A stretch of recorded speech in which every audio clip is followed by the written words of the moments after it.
امام ذہبی رحمۃ اللہ تعالیٰ علیہ آپ نقل فرماتے ہیں کہ حضرت سفیان ثوری رحمۃ اللہ تعالیٰ علیہ کے پاس ایک شخص آیا اور اس نے کہا کہ حضرت میں ایک ظالم بادشاہ ہے اور اس کے پاس درزیوں کا کام کرتا ہوں، میں بادشاہ کے لباس کی سلائی کرتا ہوں، اس کی جو فوج ہے، اس کے جو کارندے ہیں ان کی وردیوں کی سلائی کا کام کرتا ہوں۔ تو میں یہ پوچھنا چاہتا ہوں کہ کیا میں اس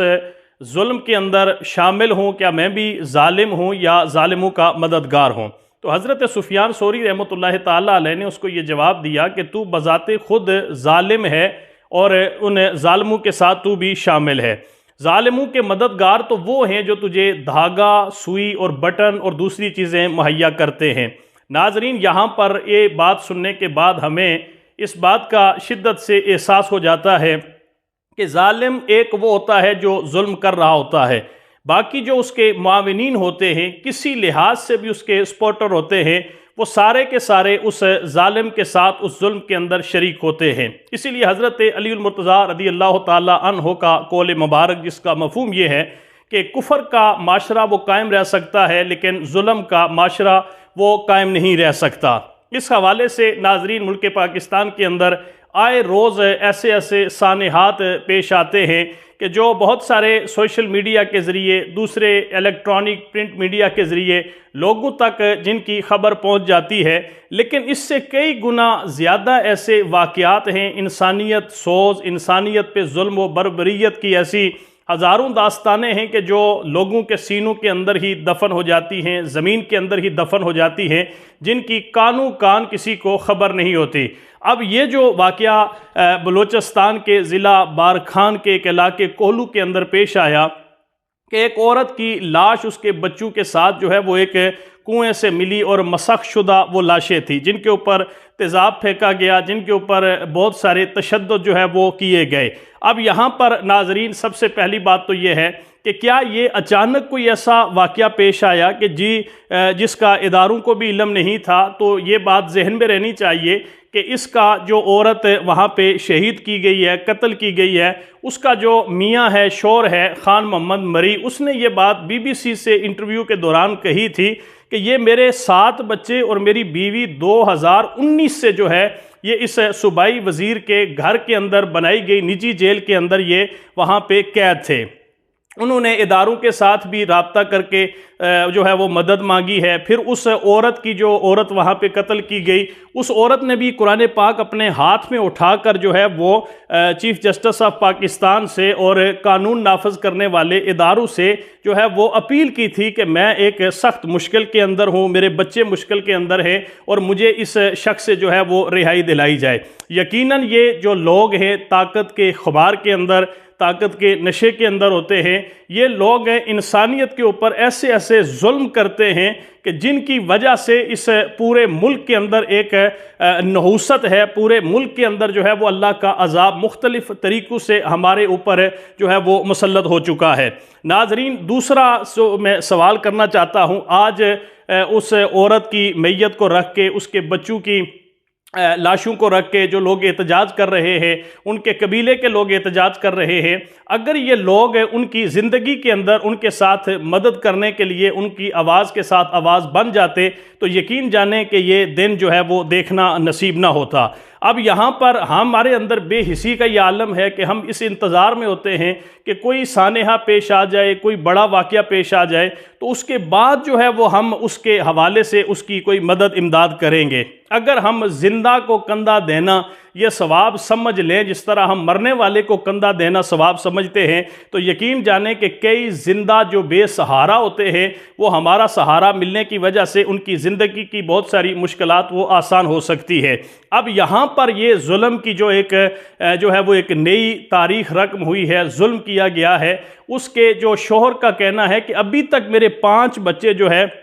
وہ اس صوبائی وزیر کی جو نجی جیل ہے اس کے اندر وہ موجود ہیں اور وہ ابھی بھی اس کے تشدد کا نشانہ بن رہے ہیں۔ اب ناظرین، یہاں پر اس صوبائی وزیر نے ان کو کس لیے اپنی نجی جیل کے اندر رکھا ہوا تھا، وہ کس وجہ سے ان کو یہ جو ہے وہ اذیت پہنچا رہا تھا؟ لازماً اس کا کوئی ایسا ان کے ساتھ دنیاوی فائدہ وہ ان سے لینا چاہتا تھا، یا ان کی زمینوں پہ قبضہ کرنا چاہتا تھا، یا کوئی اور جو ہے وہ اپنی جو ہے وہ ذات کو کسی لحاظ سے فائدہ پہنچانا چاہتا کرتا تھا۔ اب یہاں پر یہ بات بالکل ذہن کے اندر رہنی چاہیے کہ حضرت علی المرتضیٰ رضی اللہ تعالیٰ عنہ کا جو قول مبارک جس کا مفہوم ہے کہ کفر کا معاشرہ وہ قائم رہ سکتا ہے لیکن ظلم کا معاشرہ وہ قائم نہیں رہ سکتا۔ آج ہمارے معاشرے کے اندر ظلم جو ہے وہ بہت زیادہ بڑھ چکا ہے، زیادتی وہ بہت زیادہ بڑھ چکی ہے۔ ہر جاندار جو ہے وہ اپنی مزاحمت ضرور کرتا ہے، چھوٹی سی چھوٹی ایک چیونٹی بھی ہوتی ہے، آپ اگر اس کو راستے سے ہٹائیں، اسے تنگ کریں، اسے تکلیف پہنچائیں تو وہ چیونٹی بھی جو ہے وہ اپنی جان کی حفاظت کے لیے مزاحمت ضرور کرتی ہے۔ لیکن انسان جو ہے وہ اتنا وہ جہالت اور گمراہی کے اندر چلا گیا ہے، شیطانیت کے اندر چلا گیا ہے کہ وہ کمزور لوگوں کے اوپر ظلم و ستم کی جو داستانیں اس ملک کے اندر آئے روز سننے کو ملتی ہیں، اس حوالے سے اب ہر شخص کو یہ سوچنا ہوگا کہ کہیں ہم بھی ان ظالموں کے ساتھ تو نہیں کھڑے۔ آقا کریم صلی اللہ علیہ وسلم کا ارشاد مبارکہ ہے کہ ظالم کی بھی مدد کرو اور مظلوم کی بھی مدد کرو۔ صحابہ نے عرض کی کہ یا رسول اللہ، مظلوم کی مدد کا تو ہمیں سمجھ آ چکی ہے کہ مظلوم کی مدد کیسے کرنی ہے، لیکن ظالم کی مدد ہم کس طرح کر سکتے ہیں؟ تو آقا کریم نے ارشاد فرمایا کہ ظالم کو اس کے ظلم سے روکو۔ اب یہاں پر اگر کوئی شخص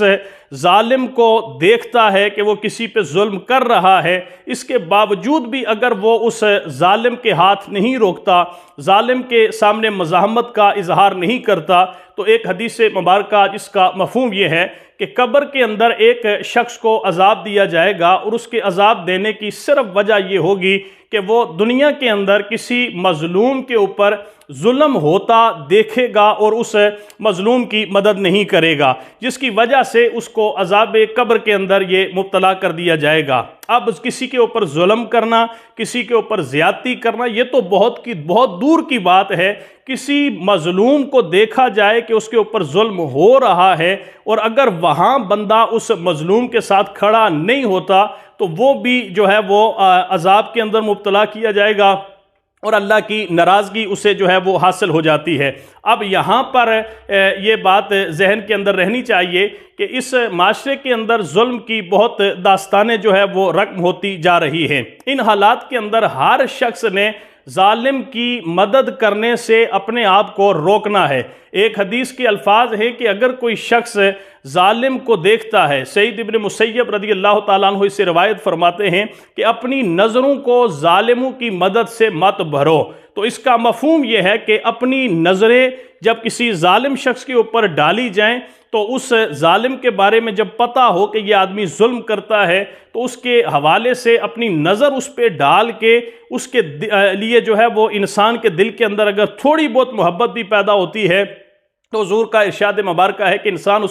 اللہ اس کے نیک اعمال کو ضائع کر دیتا ہے۔ اگر کسی ظالم شخص کو دیکھا بھی جائے تو اس کو دیکھتے وقت بھی انسان کو اپنے دل کے اندر اس کے لیے نفرت، اس کے لیے جو ہے وہ یہ سوچنا چاہیے کہ یہ ایک ظالم شخص ہے۔ جب تک انسان ظالم کے لیے اپنے دل کے اندر نفرت پیدا کر کے اسے دیکھے گا نہیں، تب تک اس انسان کے نیک اعمال بچنے کی امید نہیں رہتی۔ آج ہم دیکھتے ہیں کہ ظالم کس طاقت کے اندر موجود ہیں۔ ہر آدمی ظالم کا دست و پا بن رہا ہے، مظلوم کے ساتھ کھڑا ہونے کے لیے کوئی بھی تیار نہیں ہے۔ ہاں، اگر کسی کے اوپر ظلم ہو رہا ہوتا ہے ہم اس وقت خاموش ہوتے ہیں، لیکن جب ظلم ختم ہوتا ہے یا وہ جان کی بازی ہار جاتا ہے یا اس کا سب کچھ لٹ جاتا ہے تو پھر ہم اٹھ کے کھڑے ہو جاتے ہیں اور مظلوم کے ساتھ جو ہے وہ اپنی ہمدردی کا اظہار کرنا شروع کر دیتے ہیں۔ لیکن جب ظالم کسی کے اوپر ظلم کر رہا ہو، اگر اس وقت ہم اٹھ کے کھڑے ہو جائیں تو یقین جانیں کہ ظالموں کے ہاتھ جو ہے وہ روکنے کے اندر ہم اپنی ان طاقت کا استعمال کر سکتے ہیں۔